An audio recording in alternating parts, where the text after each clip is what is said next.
Bonjour à tous, dans cette vidéo on va corriger ensemble l'exercice 3 de l'activité de calorimétrie, qui s'appelle capacité thermique massique du plomb.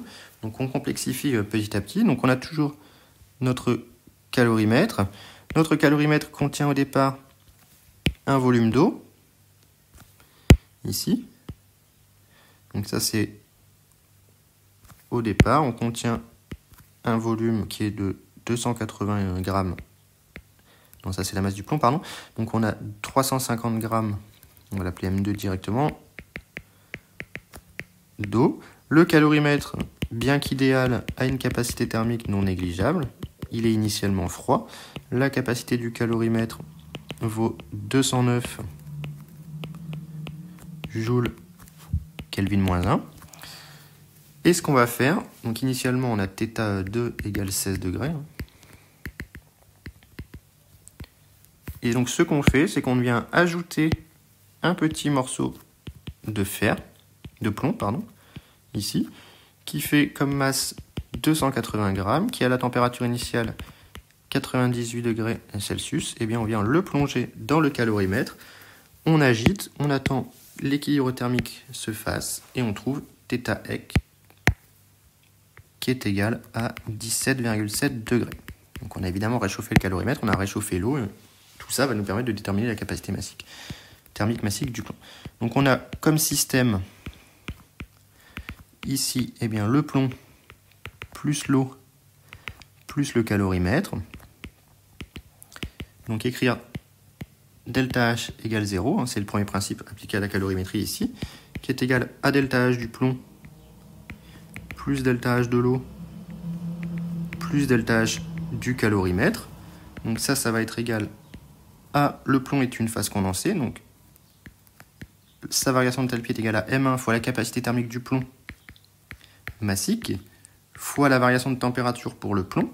C'est donc θec moins θ1.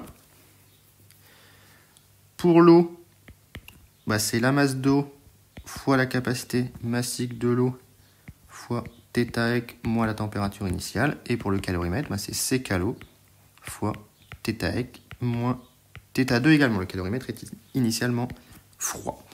Et donc on en déduit une relation permettant de calculer la capacité thermique massique du plomb.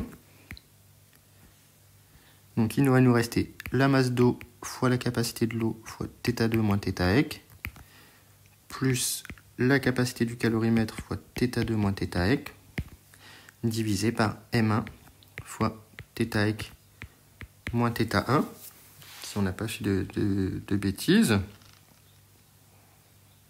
θec moins θ1, c'est négatif, donc ça devrait me fonctionner. Et donc, on va faire l'application numérique pour trouver la capacité massique du plomb. Donc, la masse d'eau, on a dit que c'était 350 grammes, fois la capacité de l'eau, c'est 4185, fois la variation de température pour l'eau, c'est-à-dire θ2 moins θec, ça fait donc 16 moins 17,7, plus la capacité du calorimètre qui vaut 209 fois 16 moins 17,7. Voilà. Et ça, on divise par la masse du plomb, 0,280, fois θec, c'est-à-dire 17,7 moins 98. Et on trouve 126,55. Donc on va prendre trois chiffres ici.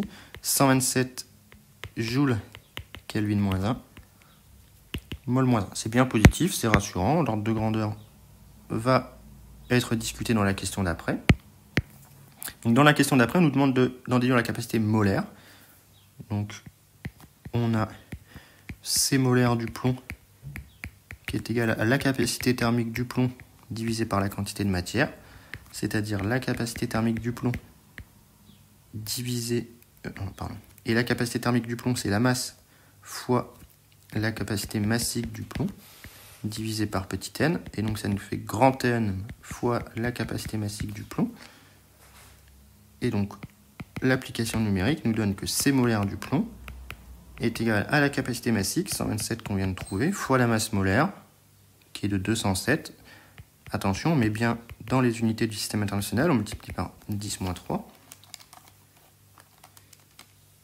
Et on trouve 26,2 joules Kelvin-1 mol moins 1. Et on nous demande de comparer à la loi du Long-Petit.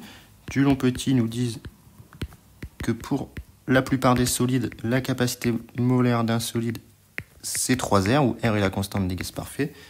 Ce qui nous fait 3 x 8, 314, ce qui fait 24,9 joules Kelvin moins 1, mol moins 1.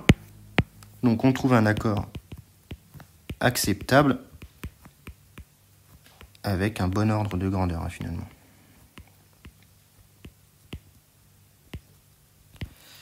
Donc voilà pour cet exercice 3 de l'activité de calorimétrie. J'espère encore une fois que c'était clair, sinon comme d'habitude vous mettez vos questions dans les commentaires.